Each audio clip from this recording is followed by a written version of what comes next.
Dès topesi merci na mokonza mboka lokola PCPT wana à titre posthume.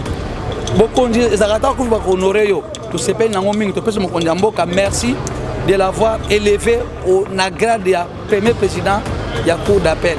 Azaki Zaka depuis 2004 tilelo 2020. Donc il a 16 ans de carrière comme juge. Bana ba se retrouver parce que azana bana mike moka ko tsata 15 ate azate. Bana na nyonso bazamike. Il faut batala comment ba élever les lois ya qui a yo kata so ibelo côté. Mais au moins ibota na ibana na ibazali. Il faut pas s'occuper na bana wana.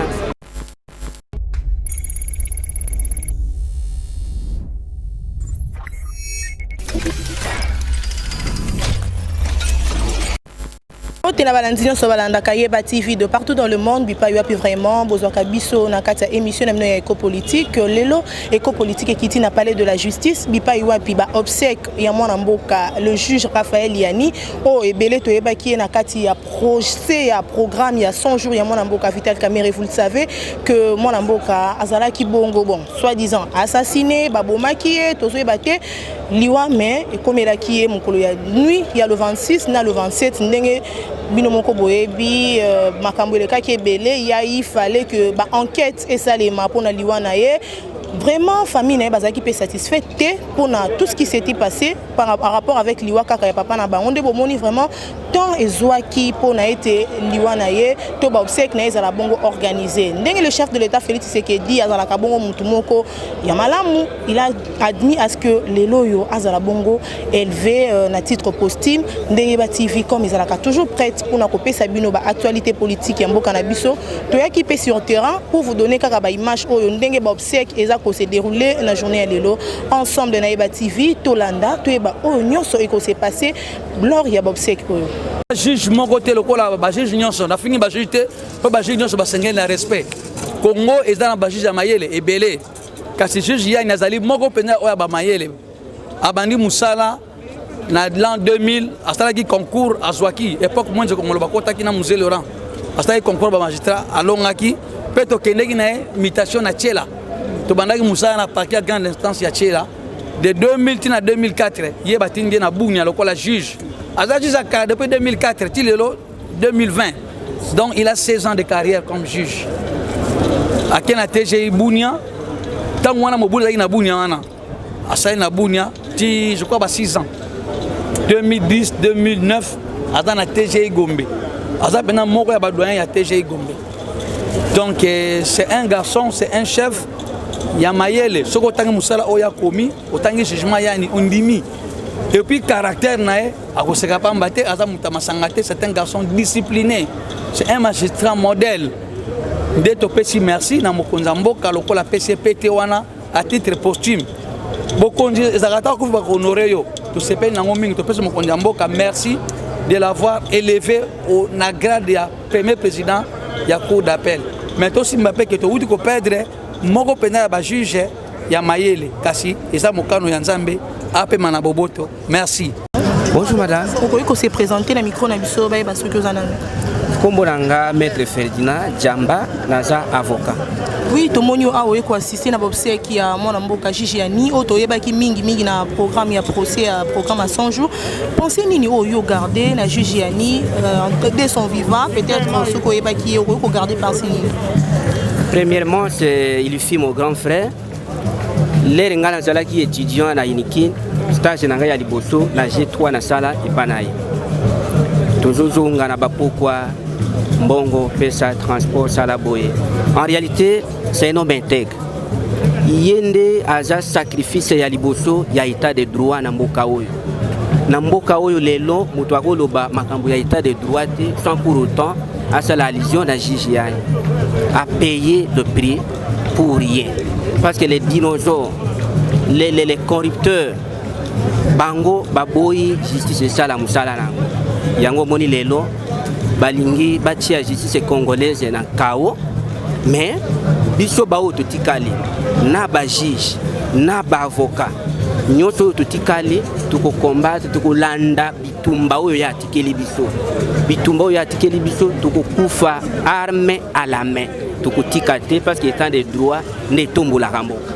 Par rapport à l'élévation à titre posthume au chef de l'État Félix Tshisekedi si bon a honoré yo juger en bon eza nango eloko ya bien mais élévation wana ba penser pe na bana na ye parce que ba élever ye accueilli mais qu'en est-il ya bana na ye na mwasi na ye libota na ye ba oyo batikali élévation eza nango bien mais il faut biloko yelanda élévation bana ba se retrouver parce que azana bana mike moko akokisa ata 15 ate azate bana na ye nyonso baza mike il faut batala comment ba élever lelo ya ki azoyo kata zo belo côté mais au moins libota na ye bana na ye bazali il faut pas s'occuper na bana wana voir comment ko s'organiser ko tala bana wana pour ba souffrir te baza bana moko ba kola ki na vie moko ya bien lelo papa accueilli ba bomiye jusqu'à présent toujours j'ai le rapport réel et autopsie toujours y batté parce que toujours qui ministre de la justice a lobby oh babetaki oh à l'époque ya zalaki na bagarre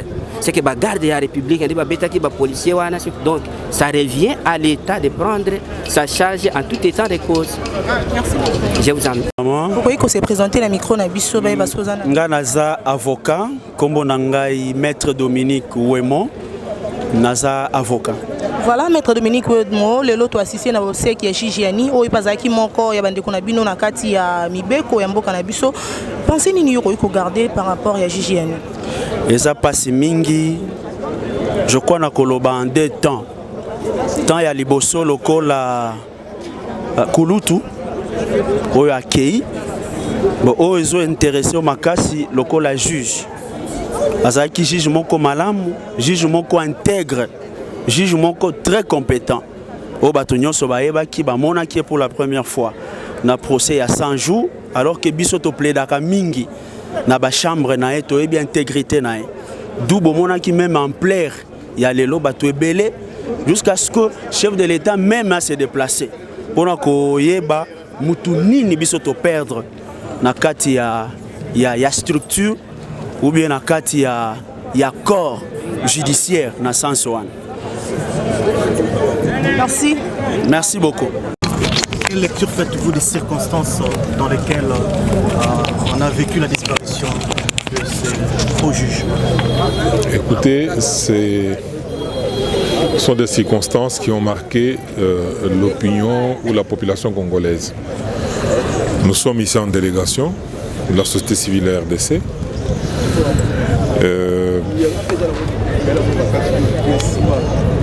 Ce juge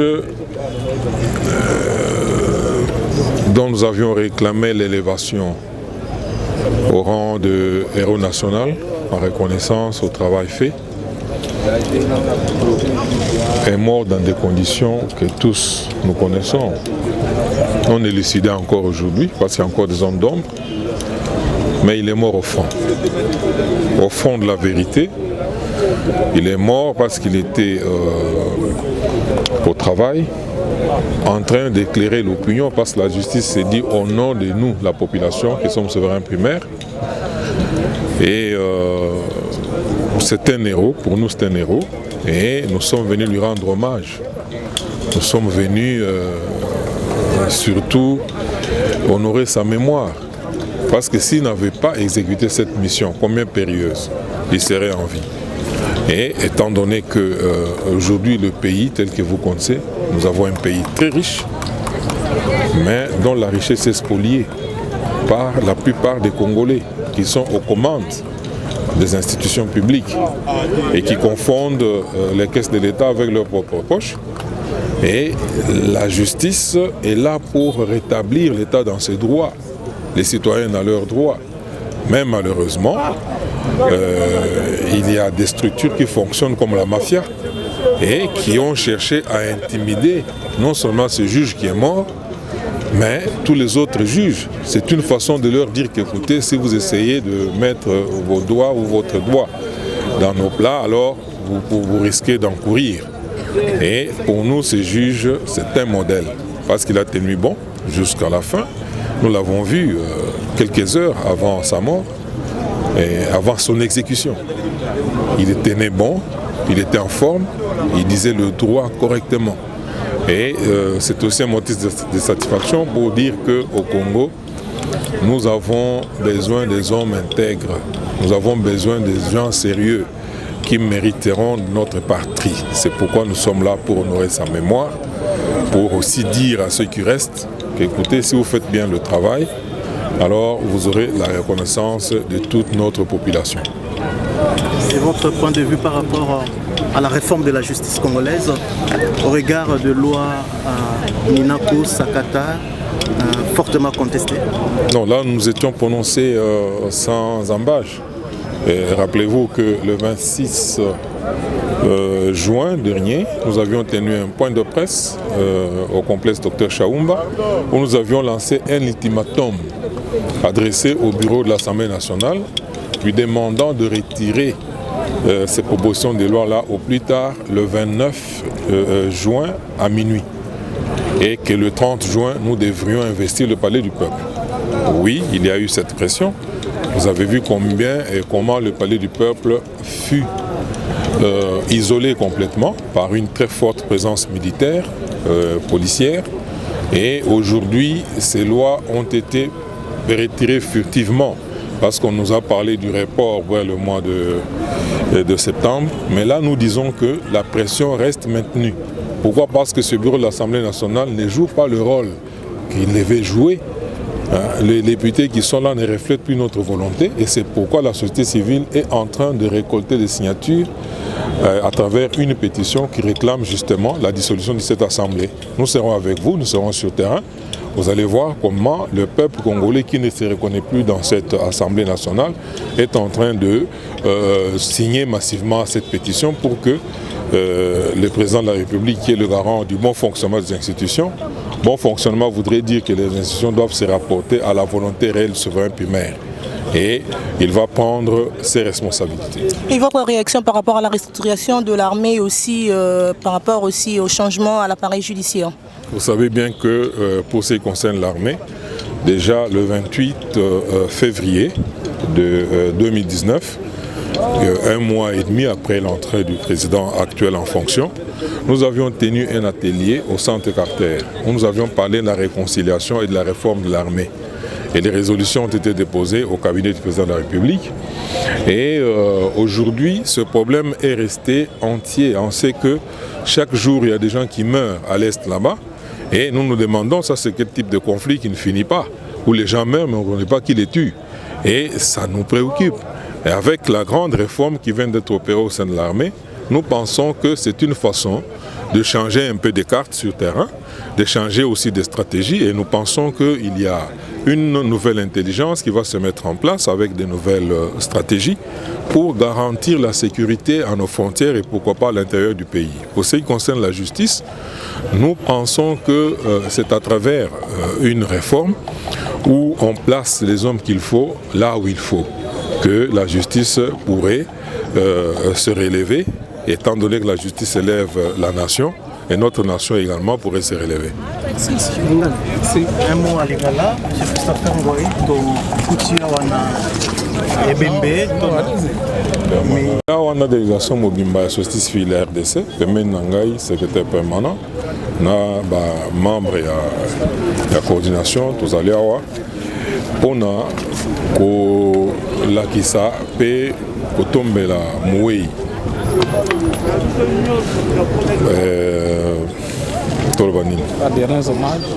derniers hommages pona nini musala oyo asali ye akufi na bakondusi biso toyebi azalaki na kati ya procès oyo ya 100 jours e lolenge amemaki procès wana biso population tosepelaki mais bato mosusu oyo bayebi ke batangami na kati ya procès wana mpona nini babendabenda bamisolo babangaki nzoka nde baza na bato na bango libanda, baza na bato na bango eza lokola système moko ya mafia babomi ye wana ifo toloba bango polele babomi ye kino mo ya lelo autopsie epesaki ke akufaki bakutaki bapoison na kati ya nini basubstance chimique donc na kati ya nzoto na ye mais nini mosusu eye kobima balobi ono bakutaki ke azwaki bachoc na nzoto donc na mutu alors c'est que aza mutu moko babomi koboma alors koboma wana ezali ezongisa biso nsima te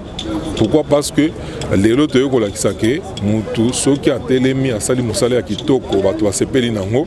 Alors, tu peux rendre hommage à la reconnaissance à Koloba, à celle Moussala Kitoko, comme on a eu Bungate, et on a aussi un président de la République, à Tombolae, na niveau ya héros national.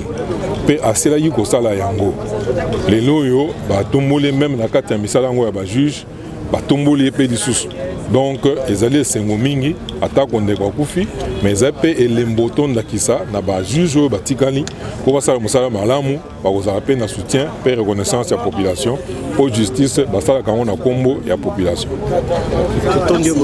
Les mesures barrières, mais il aurait fallu qu'on donne priorité à ses collègues avec qui il a travaillé très longtemps pour que ces derniers puissent lui rendre hommage. Malheureusement, telle a été l'organisation de ces jours. Nous ne pouvons que nous contenter de ce qui a été fait et remercier tous ceux qui ont été avec nous depuis jusqu'à maintenant et qui vont nous aider également à élucider les causes de son décès. Président, élevé aujourd'hui au rang des héros nationaux, quelles sont vos impressions?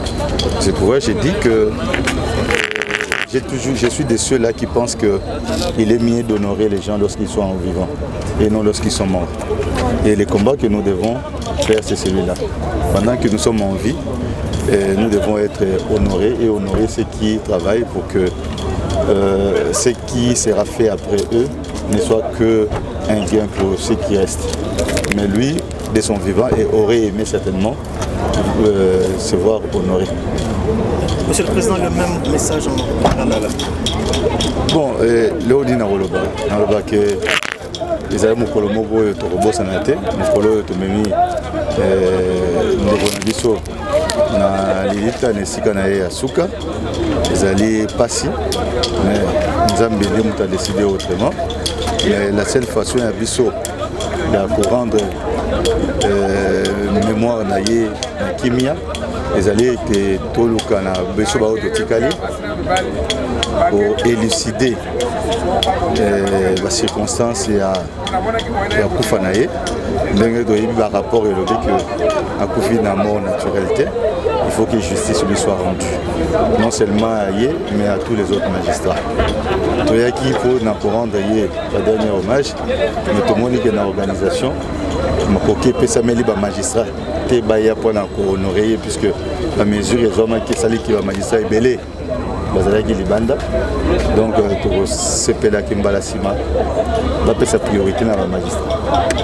Et non pas dans les circonstances pour que les travailler puisque les gens rendre le dernier hommage. Mais malheureusement, les choses ont été faites telles qu'elles ont été faites. On dit bien au Kakabongo.